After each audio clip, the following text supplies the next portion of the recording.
She's been on our screens for 16 years as one of the investors on Dragon's Den, but now Deborah Meaden has a new project campaigning for tomorrow's extra bank holiday to be made permanent. Well, you know how to be popular, Deborah, don't you? Absolutely. Honestly, it should be the easiest campaign in the world, shouldn't it? It should be the easiest campaign in the world. Tell me why you think we should be making... Would it be the Thursday ahead of this bank holiday, always a bank holiday? Well, I actually think the date needs to be fixed. OK. We need to agree the date, because actually there's quite a lot goes around. You know, we've got the spring bank holiday, we've got the Easter break, we've got... So maybe something towards the end of the year, so the date yet to be fixed. But in principle, the idea is, wouldn't it be fantastic? Call it a thank holiday, to spend a day when we actually think about communities, spend time together and think about the people in our lives. Everybody's got somebody to thank. Really bringing together. It's a fantastic initiative by the Better Together Alliance coalition. And, you know, businesses are up for it, the Scouts are up for it, the FA's up for it, you know, everybody's up for it. So it's interesting. So if everybody's up for it, what are the drawbacks to it? Well, or what's the, you know, worries that people have about it? The worries actually probably come from business because, of course, if you give people an extra bank holiday, then it's going to cost businesses and it's a something. paid day off, isn't it? That's the point, yeah. But there were some studies done by the government many years ago. They were actually overestimated the cost, so we actually commissioned PwC to do a new auditors, costing you know, on the it. accountants, Absolutely, yeah. So, yeah, auditors, and you know, we believe it would cost about £20 per employee. Yeah. And when speaking to most businesses, when you think about the social benefits of that, you know, we really should take care of our society. You know, communities should spend time together. And we've thought that, well haven't we? You know, sort of when eventually people still now talk with great warmth about, oh, when we used to be able to have a cup of tea over, you know, on the driveway near the bins during lockdown. And, you know, those sorts of oddly, those moments of being able to be together are now etched in our memory, our collective memory. Yes, and we should hold on to it. And if it's happened this year, and also it'd be a lovely way to celebrate remember the Queen's Jubilee. Yes, it would actually. But, so no, I'd like to think that the government are actually considering it, and they are doing a study on it. Yes. So hopefully it could be Deborah Meaden Day. Oh, I don't know. Thank you day. Deborah Meaden Day. Thank you day. A thank you day. Yeah. And listen, this is so wonderful because Dragon's Den has just finished airing. Is it the 19th series? 18. Oh, actually, no. 19th. It might be 19th. You're right. You lose count. You're better than me. I'm supposed to be good with numbers. Well, now you have... How much have you... Do you know how much you've spent?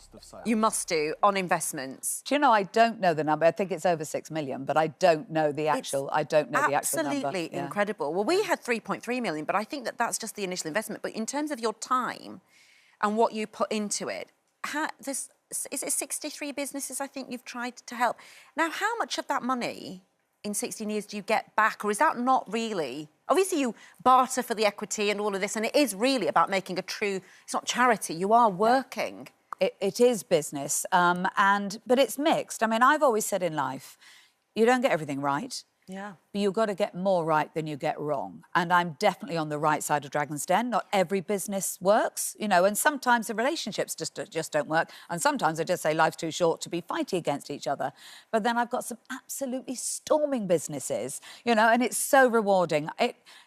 You hinted at it, you're right. For me, it isn't just about the money. No. Because actually I don't have to do Dragon's Den, and you know, how much money do you need?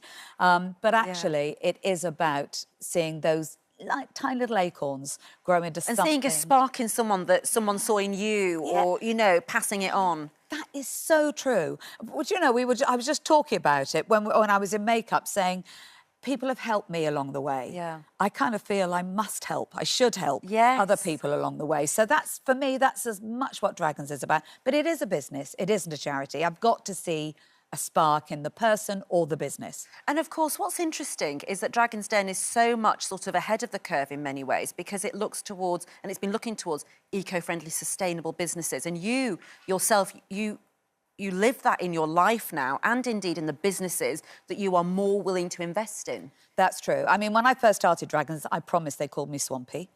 There she goes on about the environment again. And actually, it's been lovely to watch.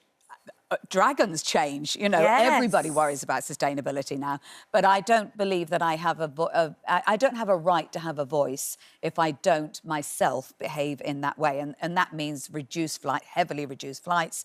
I didn't buy any clothes I pledged not to buy clothes for a year. That ran into 18 months. And now I'm absolutely never going to buy fast fashion again. So, you know, I've made real changes in my life, and it's got to hurt a little bit.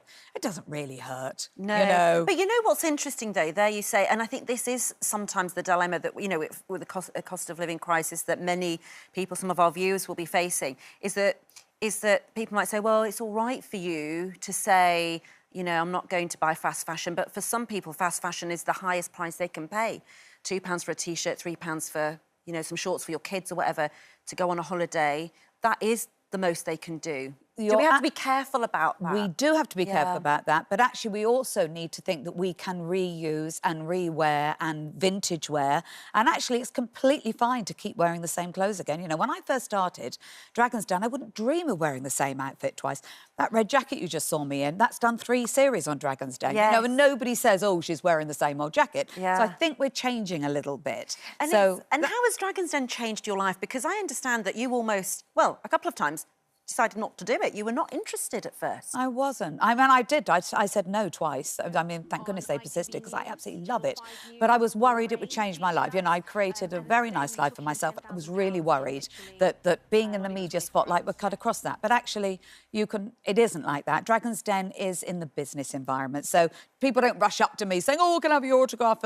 You know, they want to talk business to me. And I love that. I absolutely love Dragon's Den. I sit in that chair and I just think, like, this is home. This is what I do. Isn't that incredible? And just remind people how it is that you became essentially a dragon. How did I become a dragon? Not to say that.